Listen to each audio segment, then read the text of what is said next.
Те да не објат пивото. Добар ден, Груевски. На здравје. Добро, може. Ние пиеме пиво, како сте вие таму во влада на Република Македонија. Абе, дај нешто да направиме за вие проклети грцеве таму. Татари. Дали треба нашето прашање од Егејскиот дел да се рачисти? Па јас мислам дека треба. Крајно е време 2013 година да биде Македонија целокупна. Да бидеме сите македонци заедно.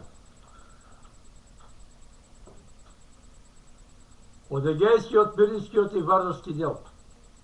Ај на здравје, со крале Марко.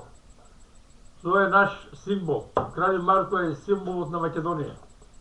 Како што е Александар Македонски и Филип Македонски.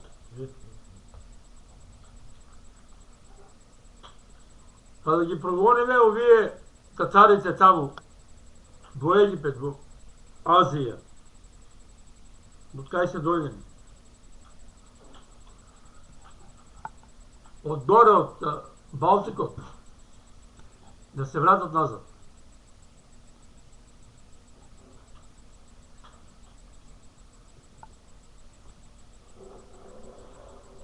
А најповеќе е прашањето за Егејот и Пиринот.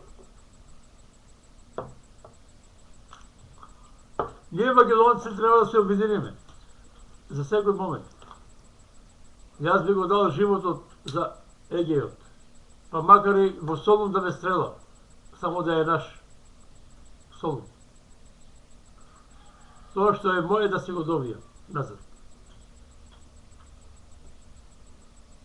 Првата жртва што ќе биде во Егејска Македонија може да бидам јас.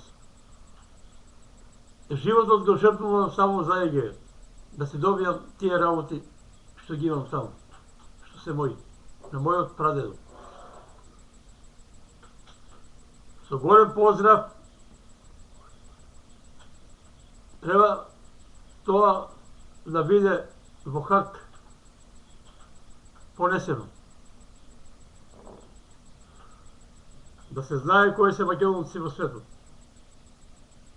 Кај да сме, да се обединиме. Као што се обединуваат албанците сегде во светот, така и ние македонците. Македонците треба да бидат најединствени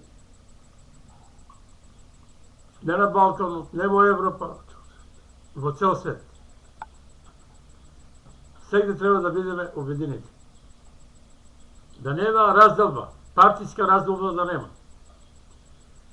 Кој што се осеќа како македонец, треба да биде македонец. Кој не надвор.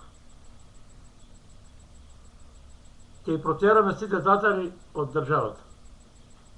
Сите противници кои не се македонци.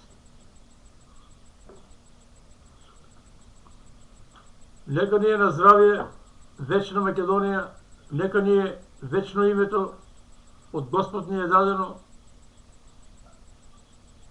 од ангелите Божи. Од Македон. Македонија постои од Македон. Ангелот на Господ.